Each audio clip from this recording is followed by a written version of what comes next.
Con la palabra, un mensaje centrado en la palabra para ser y hacer discípulos de Cristo.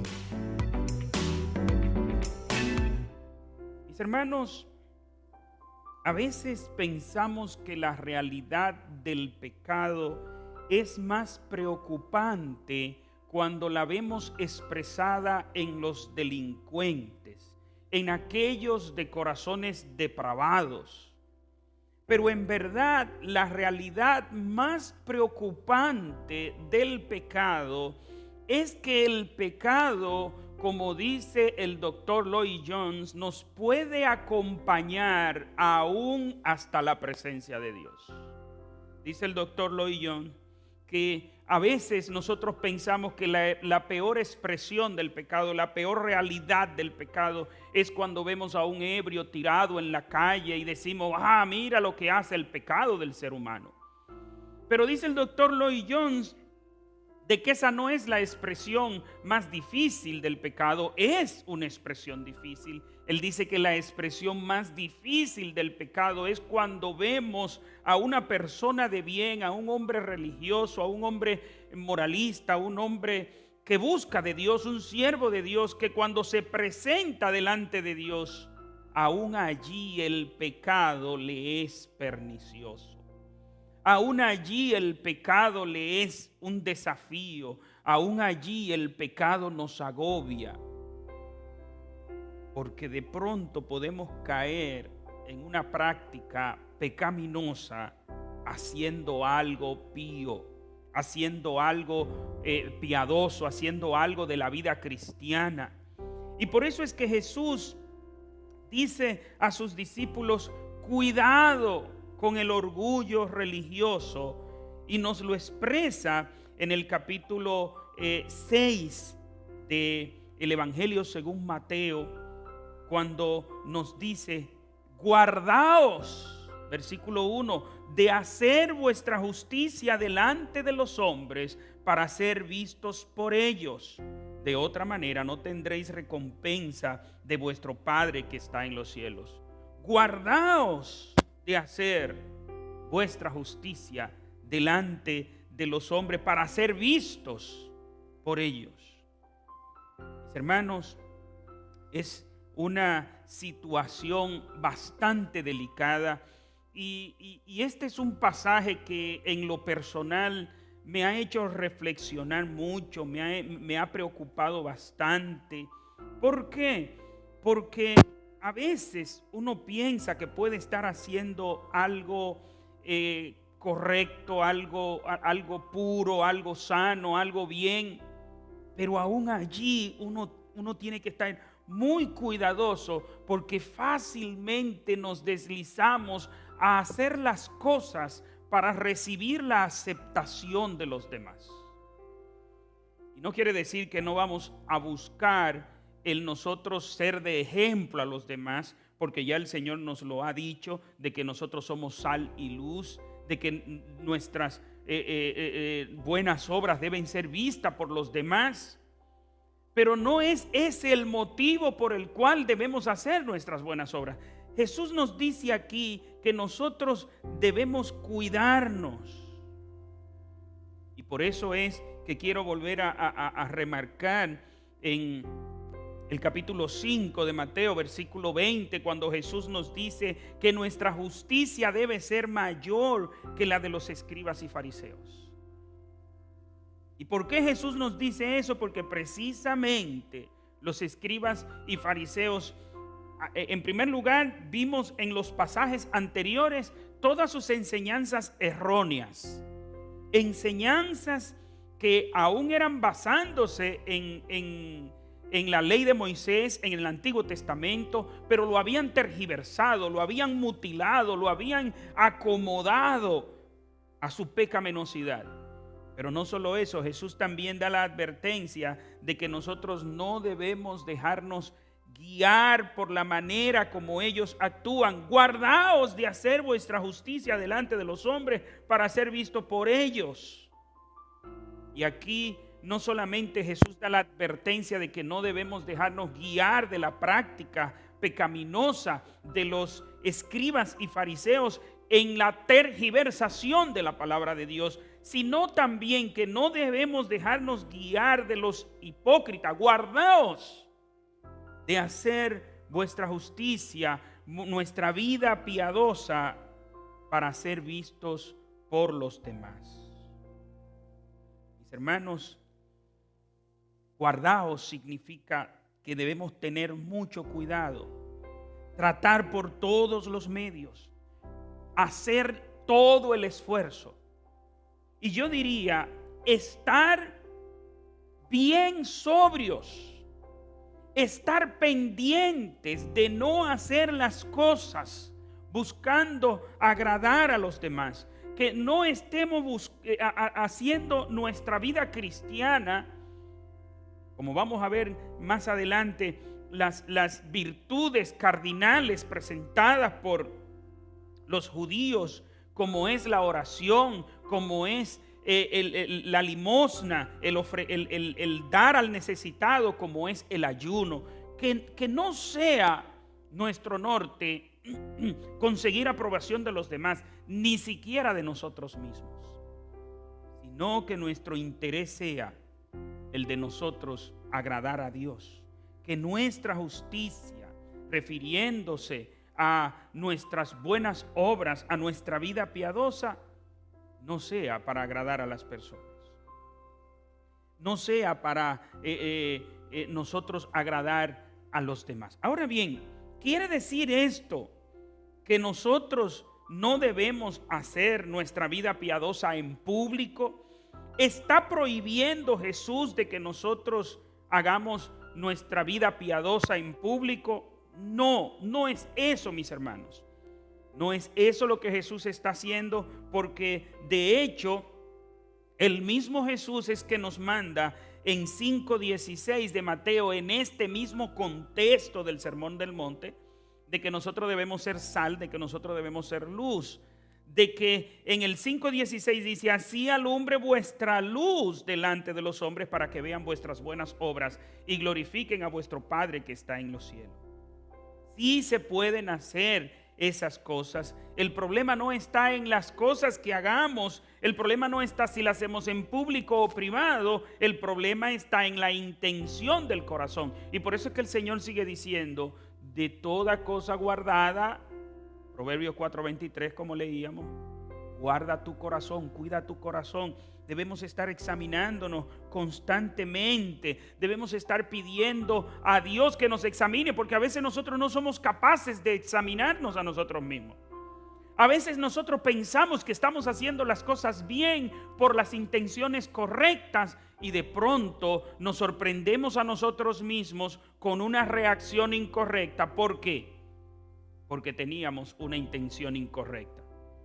El solo hecho de yo orar, el de yo ofrendar, el de yo trabajar en la iglesia, el de yo ayunar, el de yo predicar el evangelio, y porque luego los hermanos, ay, nadie me dijo nada de lo que hice, oh, nadie reconoció lo que yo hice, oh, nadie me halagó por lo que yo hice. El solo hecho de yo estar esperando el reconocimiento de los demás me está diciendo que la intención con que lo estoy haciendo es buscando el reconocimiento de los demás.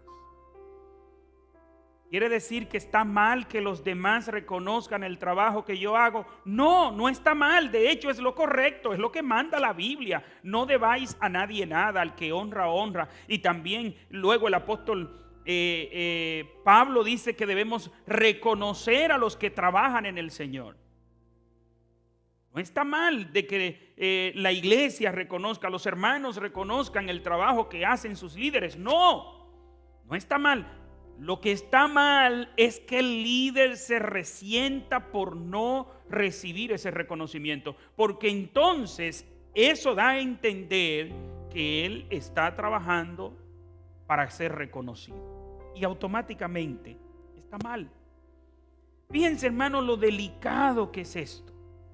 Fíjense, hermano, como lo sutil que es el pecado cuando nosotros hacemos las cosas que deben ser hechas para agradar a Dios, para nosotros agradarnos a nosotros mismos.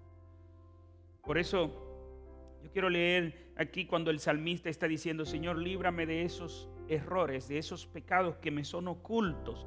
¿Por qué me son ocultos? ¿Qué quiere decir que estos pecados son ocultos? ¿Porque yo los hice en secreto? No. Los pecados que me son ocultos no son porque yo los hice en secreto.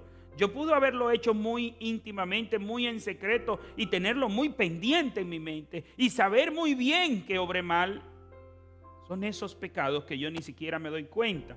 En el Salmo 19, voy a leer desde el versículo 7 porque me encantan esos versículos anteriores, pero el enfoque lo quiero hacer en los versículos 12 y 13. Dice en el Salmo 19: la ley de Jehová es perfecta, convierte el alma.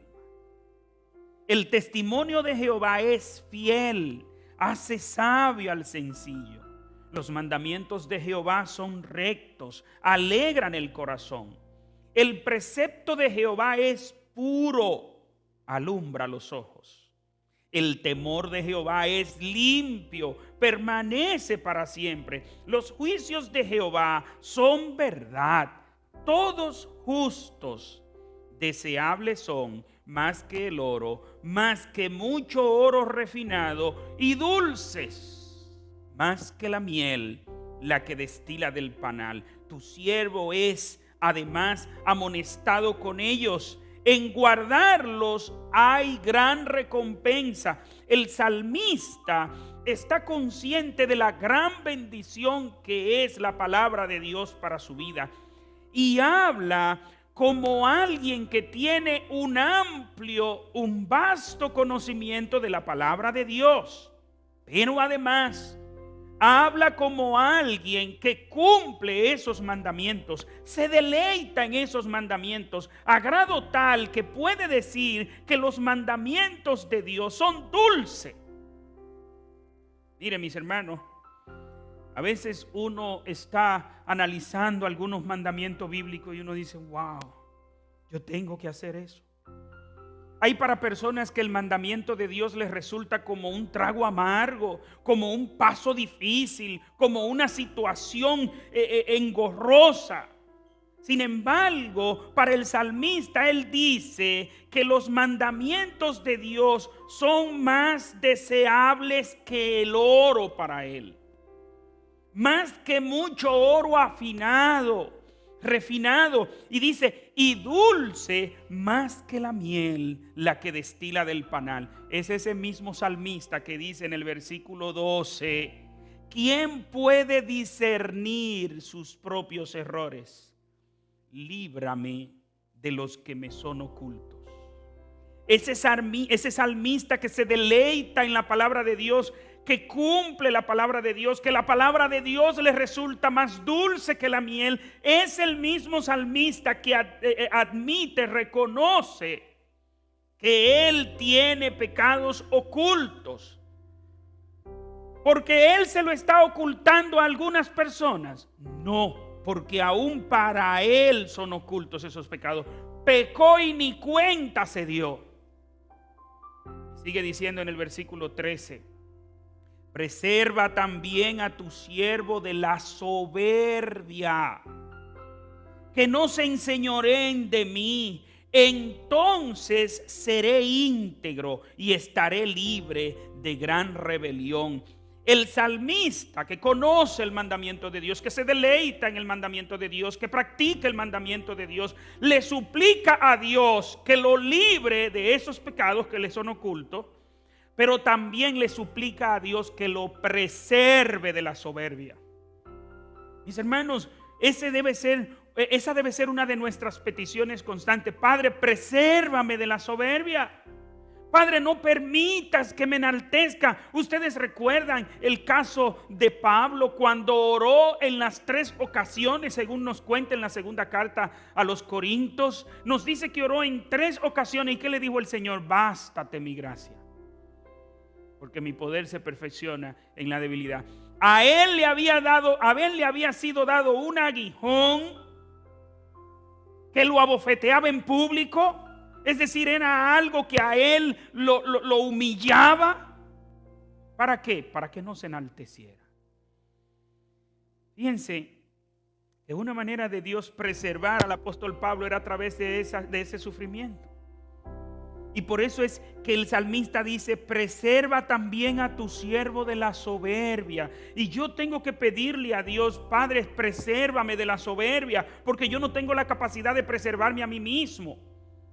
Igualmente tú, mi hermano, debes pedirle a Dios: presérvame de la soberbia, porque es un pecado tan sutil que cuando venimos a darnos cuenta es porque el asunto es demasiado grande. Todo el mundo lo percibe cuando somos soberbios, menos nosotros. Y a veces los demás no lo perciben, no lo percibimos nosotros. Pero cuando estamos en la presencia de Dios, Dios nos hace entender que somos soberbios. Como nos dice en la Nueva Traducción Viviente: ¿cómo puedo conocer todos los pecados escondidos en mi corazón? Límpiame de estas faltas ocultas. Y luego en la traducción en lenguaje actual dice: nadie parece darse cuenta de los errores que comete. Perdóname, Dios mío, los pecados que cometo sin darme cuenta. Y dice el versículo 13: líbrame del orgullo, no dejes que me domine. Líbrame de la desobediencia para no pecar contra ti. Mis hermanos, es una batalla difícil. Y usted puede contar una victoria tras otra contra el orgullo, y a veces en el momento menos indicado, a veces usted de pronto se escucha diciendo palabras de las cuales usted mismo se avergüenza. No porque son palabras descompuestas, no porque son palabras capciosas, no porque son palabras, no, sino que nos escuchamos diciendo palabras en la cual no hay humildad. No es tan fácil librarse del orgullo. Es algo bien sutil. Nuevamente quiero citar otro salmo, en el Salmo 139, versículos 23 y 24, donde el salmista dice: examíname, Dios, y conoce mi corazón. Pruébame y conoce mis pensamientos. Ve si hay en mí camino de perversidad y guíame en el camino eterno. Examíname, Señor. Muchas veces tenemos que pedirle al Señor, frecuentemente, yo diría a diario, tenemos que pedirle al Señor: Señor, examíname. Padre, examina mi manera de conducirme. Vuelvo a repetir, yo no tengo que pedirle a Dios que me examine cuando yo tengo un pensamiento lujurioso. Yo soy reprendido por Dios en eso. Si una persona que es cristiano se roba algo que no es de él, se aposesiona de algo que no es de él, no necesita ser examinado, porque inmediatamente él debe sentir la reprensión. Un cristiano que hace cosas que ni siquiera los inconversos hacen, automáticamente recibe la reprensión hasta de un inconverso. Pero mis hermanos, hay un pecado que es el pecado del orgullo religioso. Es tan sutil que usted puede estar conviviendo con él, usted puede estar deleitándose en él, y usted creer que está agradando a Dios, pero no es así. Está agradando a los hombres. Y usted diría: oh no, porque yo las cosas las hago en privado. ¿Puedo yo estar desarrollando una vida piadosa en privado y estar agradando a los hombres? Sí. Porque aunque no esté agradando a los hombres en plural, te puede estar agradando a ti mismo, te puede estar deleitando en ti mismo, puede estar haciendo las cosas para tú mismo decirte: qué buena gente soy. Precisamente vivimos en un mundo. Recuerdo que compartía con alguien que me hizo una pregunta y me decía que para mí cuál era el pecado más grande que yo veía. Y me miraba y yo le dije: para mí el pecado más grande es el orgullo. Y él me decía, ¿el orgullo? Y sí, mis hermanos, es el pecado más difícil de tratar. Sobre todo en una sociedad que nos incentiva al orgullo. Hoy en día, usted escucha mucho decir esta palabra y recibida. Me siento orgulloso del país de donde vengo, me siento orgulloso de esto, me siento orgulloso de aquello, me siento orgulloso de lo otro. Y hasta de ser homosexual la gente se siente orgulloso. Claro, no estoy diciendo que usted no debe sentir satisfacción por el país donde está.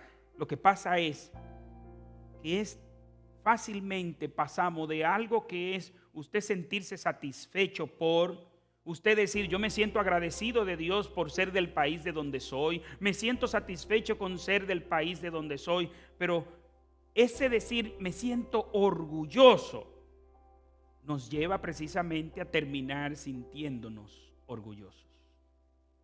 Es tan fácil sentirnos orgullosos, es tan fácil nosotros ser orgullosos. ¿Por qué?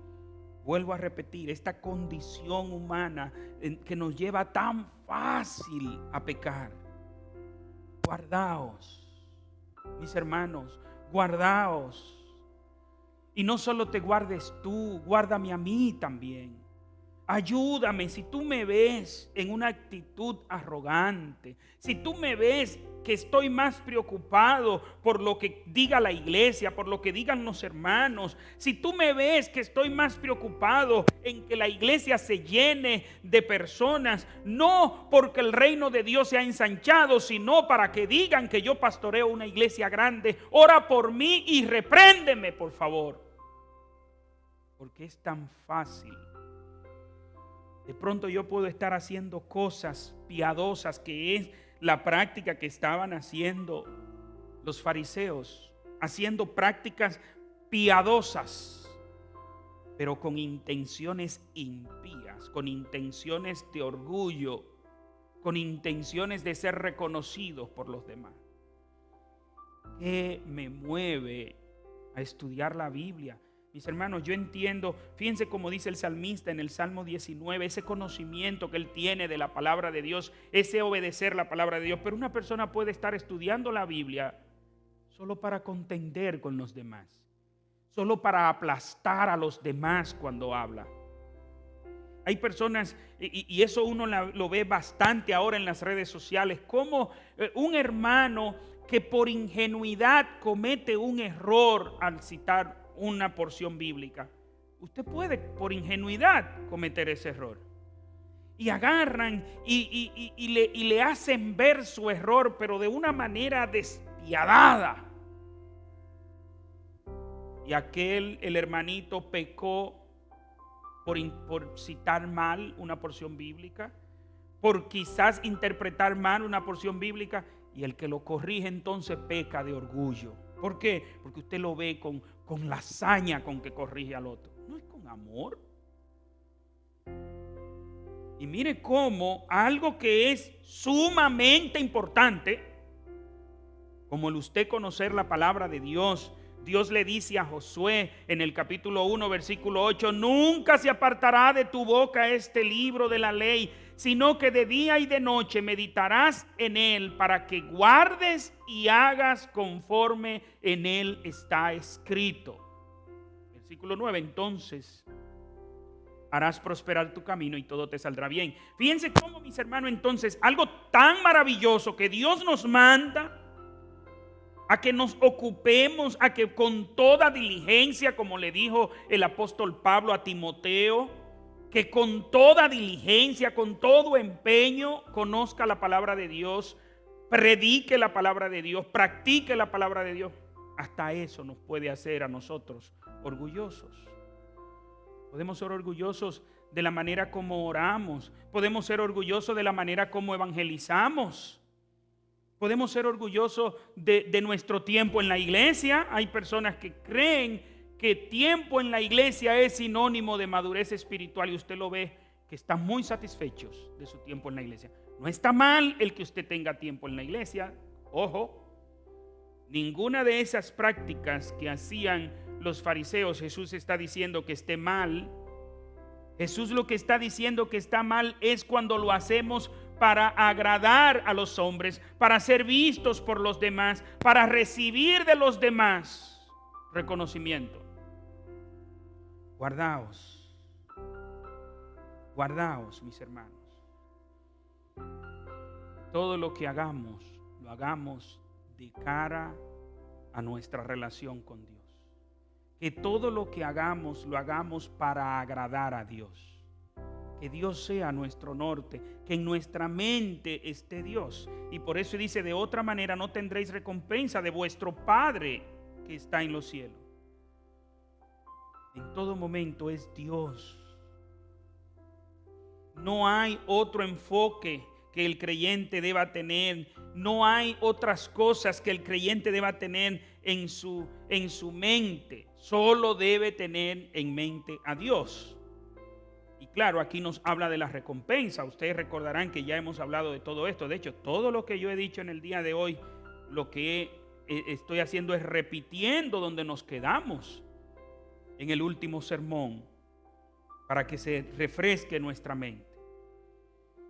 Quiere decir que nosotros no debemos pensar, o sí debemos pensar en la recompensa. Como ustedes recordarán, dijimos en esa ocasión que sí y que no.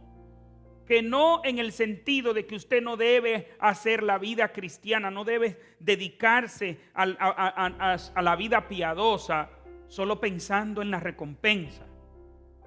Usted debe dedicarse a la vida piadosa pensando en agradar a Dios, pensando en agradar a aquel que le ha agradado tanto a usted, como una expresión de amor hacia aquel que nos ha amado tanto a nosotros. Pero también debemos pensar en la recompensa, porque está bien el hecho de que usted reciba recompensa por las cosas buenas que usted haga, porque el mismo Dios ha establecido que se debe castigar lo que está mal y se debe recompensar lo que está bien. Dios ha querido hacerlo así, castigar lo que está mal y recompensar lo que está bien. Pero que de igual manera esa recompensa no venga de los demás seres humanos, que esa recompensa venga de parte de Dios, y que usted ponga su mirada en el galardón celestial, no en los reconocimientos que los seres humanos le puedan dar, no, en el galardón celestial. Guardaos, mis hermanos, una vez más les repito del orgullo, porque es algo tan sutil que puede estarnos sucediendo y nosotros ni cuenta darnos. Hay pecado que usted comete y todo el mundo lo va a ayudar de una vez. Mira, está mal esto, está mal aquello. Pero usted puede estar haciendo muchas cosas, de hecho, que los demás reconocen que es un ejemplo para ellos. Pero en su vida lo que está sirviendo es para usted mismo satisfacerse personalmente, para usted demostrar lo bueno que es. Y eso es orgullo. Versículo 2, y ya entonces a partir del versículo 2, vuelvo a repetir, comienza Jesús a decir estas tres virtudes cardinales que quiero citar a Barclay una vez más en su comentario, cuando dice: para los judíos había tres grandes obras cardinales en la vida religiosa, tres grandes pilares sobre los que se asentaba una vida buena: la limosna, la oración y el ayuno. Jesús no lo habría discutido ni por un momento. Lo que le desazonaba era que tan a menudo en la vida humana las cosas más auténticas se hacen por motivos falsos. Fin de la cita de Barclay.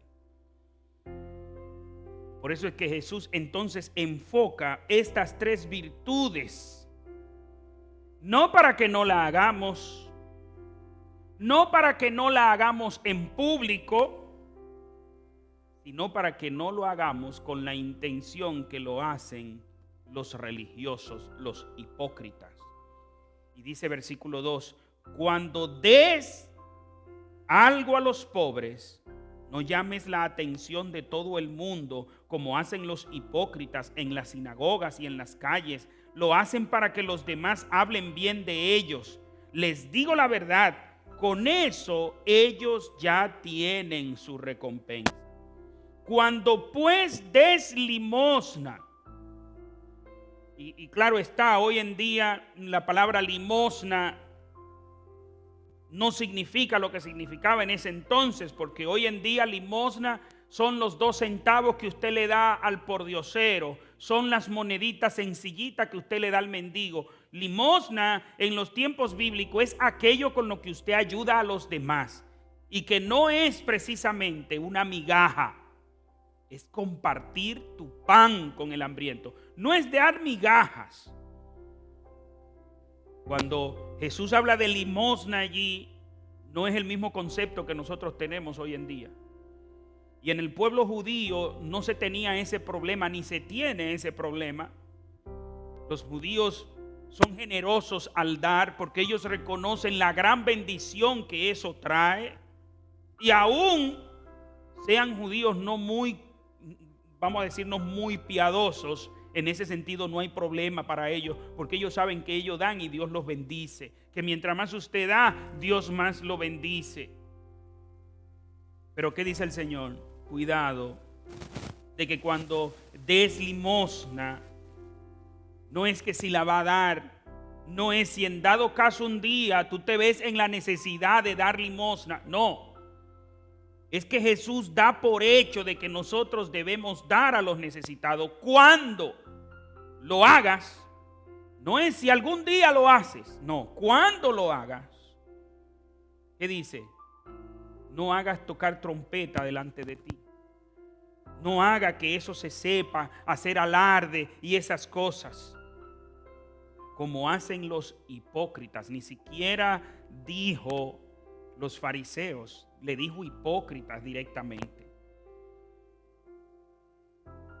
¿Por qué? Porque ellos buscan hacer esto donde lo vean. Claro, no es que usted se va a esconder, como hay muchos que han malinterpretado esto de no hacer el bien en público, no donar, no dar en público, sino hacerlo en secreto.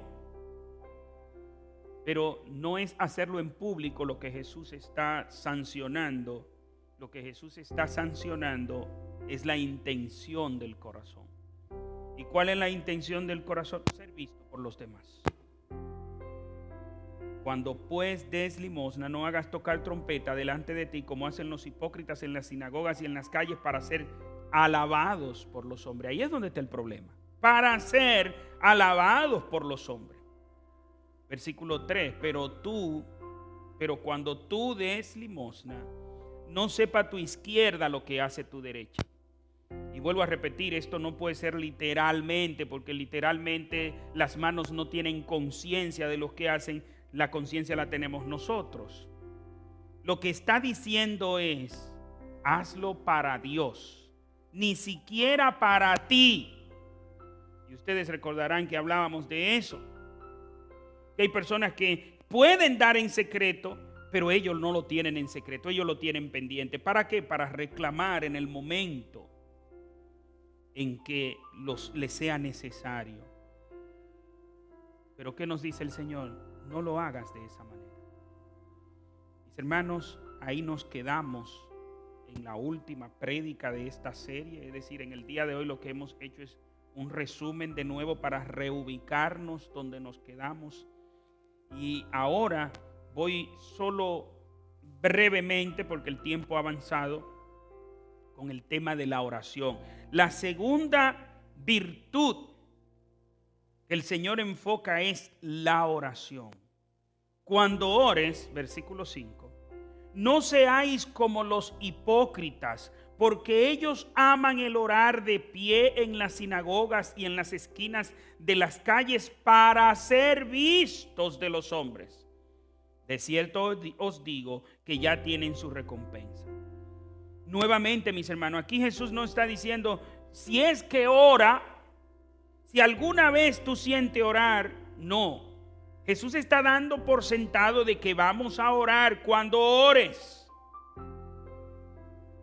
De hecho, vuelvo a repetir, para un judío una práctica como esta, la oración, era algo muy frecuente.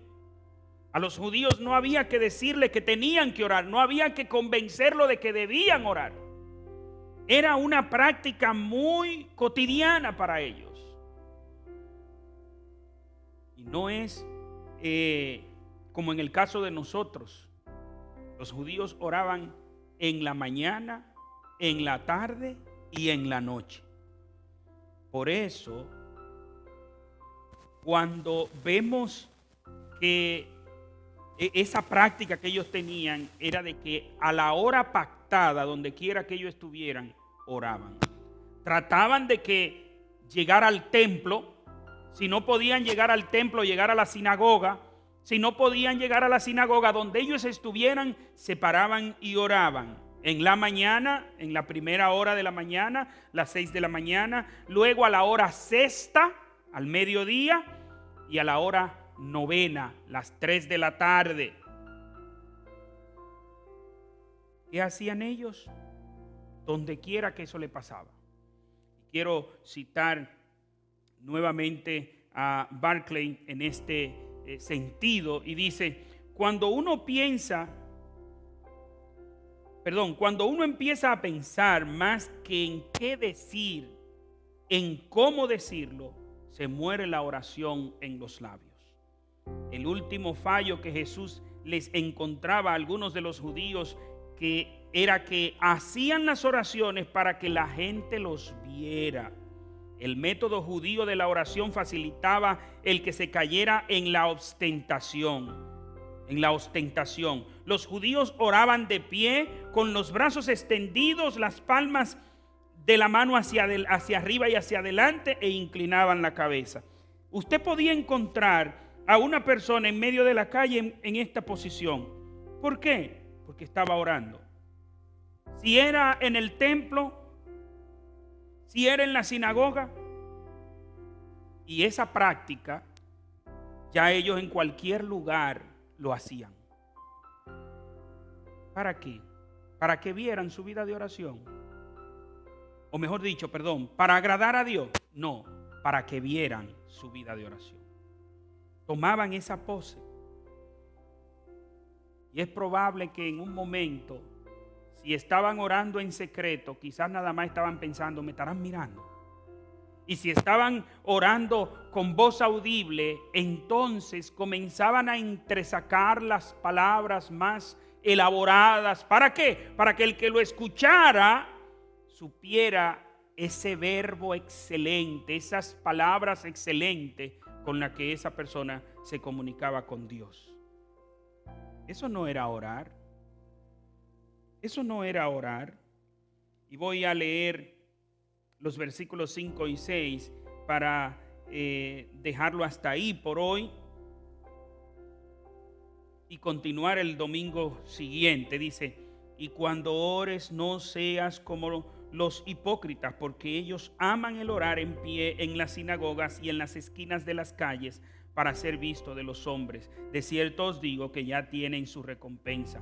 Mas tú, cuando ores, entra en tu aposento y cerrada la puerta, ora a tu Padre que está en secreto, y tu Padre que ve en lo secreto te recompensará en público. ¿Está Dios prohibiendo las oraciones públicas? Como algunos piensan que no hay que tener un culto de oración en la iglesia, que no se debe orar en la calle. ¿Está prohibiendo Jesús esto? No, mis hermanos, porque el mismo Jesús oró públicamente. ¿Qué es lo que está diciendo el Señor? Que no lo hagas con la intención de ser visto de los demás. Cualquier cosa, mis hermanos, que nosotros hagamos puede ser